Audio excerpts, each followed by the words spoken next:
This is Tecker 911, episode 88, VLC.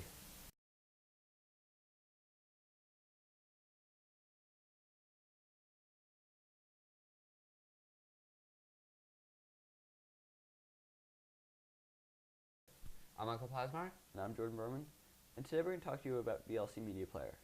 It's a great free open source media player that plays DVDs and CDs. And plays pretty much any file format. So you very rarely run into a file format which is not capable of playing. So it's a great thing to have around as like a secondary media player if you don't want to install QuickTime or you don't want to install Real Player, or you just have it around for when it doesn't work in anything else. Try it in VLC. One of the nice things about it is if you pop a DVD in this thing, it will actually skip the previews, it'll skip the FBI warnings, and just go straight to your DVD menu where you can select either you want to watch special features or you want to actually start the movie. Right. The one bad thing about VLC, actually two bad things. It's not the easiest program to use, and I always encounter bugs in it. So it's not the most easy to use or most reliable. It is rather light though, which is nice, so it doesn't take up a lot of space on your hard drive. So Starts out fairly quickly. That's because it doesn't have a library function. So, and iTunes is a library. You have all your music in there. Windows Media Player is both a player and a library. In Windows 7 Media Player 12, they actually split the player and the library more. And Windows 7 and Windows Media Player 12 will probably negate part of the need for VLC because Windows Media Player 12 supports a lot more file formats out of the box than it used to.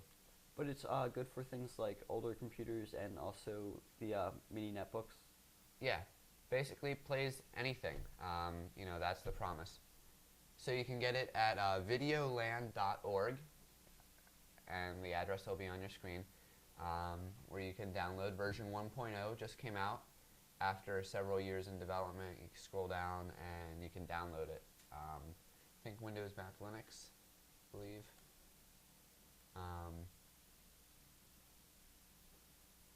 Windows, Mac, Linux, and portable devices. Yep. It's a good thing to have around. You may not use it as your primary media player. You may use iTunes as your library or Windows Media Player as your library. But then if you just find some file that won't play in your normal player, try it in VLC.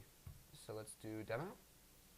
One of the nice things is rather than having to do file searching and locate files you want to play like MP4s, WMVs,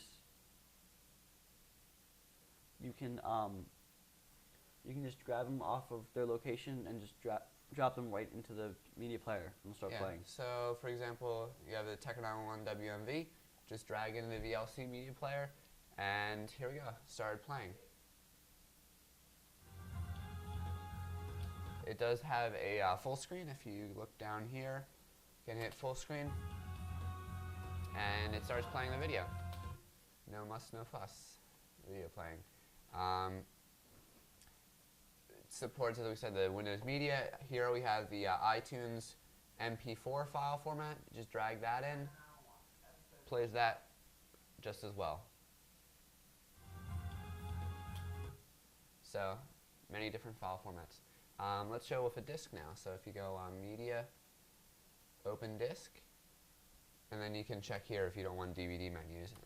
Hit play, and then it will take a second and open the disk. Here we go. Here's the disk menu. Click to play. It's playing the disk. So there you go. Sometimes, I have a problem with the audio or the video not showing, in which case I have to go either audio disable and then audio enable, or video disable and then video disable, and then video enable if it's not showing up at first. Bit buggy. It's a great thing to have around. It's a really nice convenient program. Yeah. I'm Michael Plasmeier. And I'm Jordan Berman. It's VLC Media Player, videoland.org. To watch this episode again or to watch any of our prior episodes, you can visit our website, 911.tecker.net, Tecker.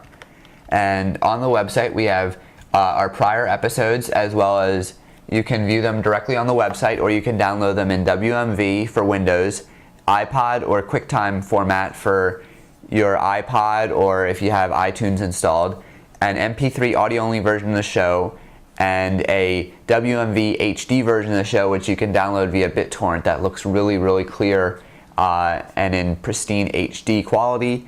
And instructions for downloading via BitTorrent are also on the site. On the right-hand side, we have more information about us and about each of the members of the show, as well as quick links to all of our prior episodes and links to the RSS feeds for each of the formats that we release the show in, and links to subscribe to the show in iTunes if you have an iPod, an Apple TV, an iPhone, any Apple device. You can click on that link in either video or audio format. You can also in iTunes search for Tecker, T-E-C-K-E-R, in the iTunes store, and then you can find our podcast that you can subscribe to free. Also, if you do not have an iPod, if you have like a generic MP3 player, then you can use you can still listen to our show if on our website you subscribe to this MP3 audio version in a feed catcher, in a podcatcher like Juice. You can search for Juice on Google, download that program, and then it'll load the shows automatically onto your generic MP3 playing device. If you have any questions about the show or about technology, you can send us an email at 911@tecker.net, or you can leave us a voicemail at 610-572-2847. Thank you so much for watching Tecker 911.